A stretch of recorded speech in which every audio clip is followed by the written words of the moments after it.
বিএনপির ভারপ্রাপ্ত চেয়ারম্যান জনাব তারেক রহমান কর্তৃক জাতির সামনে উপস্থিত রাষ্ট্র কাঠামো মেরামতের 31 দফা বাস্তবায়নে বগুড়া জেলা ছাত্র দল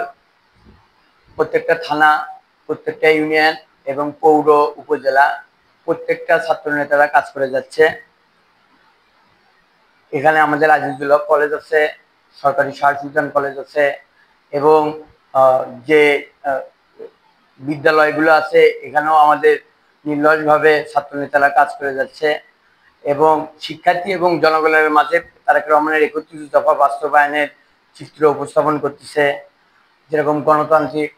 উপায়ে নির্বাচন, দুর্নীতির বিরুদ্ধে রুখে দাঁড়ানো, চিকিৎসা ব্যবস্থা, বৈদেশিক মুদ্রা আয়, প্রধানমন্ত্রীর মেয়াদ সময়সীমা,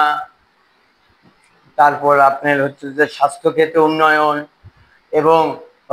সংবিধান সংস্কারের যে বিষয়গুলো আছে, আমরা শিক্ষার্থী এবং জনগণ এবং সর্বসাধারণের ভেতর আমাদের বগুড়া জেলা ছাত্র দল তুলে ধরার চেষ্টা করছে এবং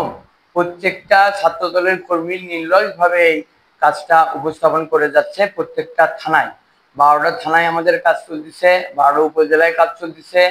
এবং বগুড়া জেলার যে 108টা ইউনিয়ন আছে, ইউনিয়নে আমাদের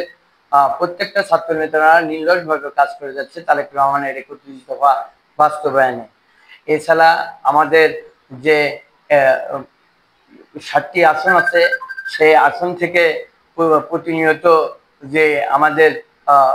অভিভাবক মুরব্বীরা ধান শীষের কাণ্ডারি হবে, ওনারা কৃষকদের মাঝে যাচ্ছে, শ্রমিকদের মাঝে যাচ্ছে, যে নির্লসভাবে তাদেরকে বোঝানোর চেষ্টা করতেছে, বোঝাচ্ছে 31 দফা বাস্তবায়ন হলে বাংলাদেশের কি উন্নয়ন হবে, দেশের কি উন্নয়ন হবে, জাতির কি উন্নয়ন হবে, এই সম্পর্কে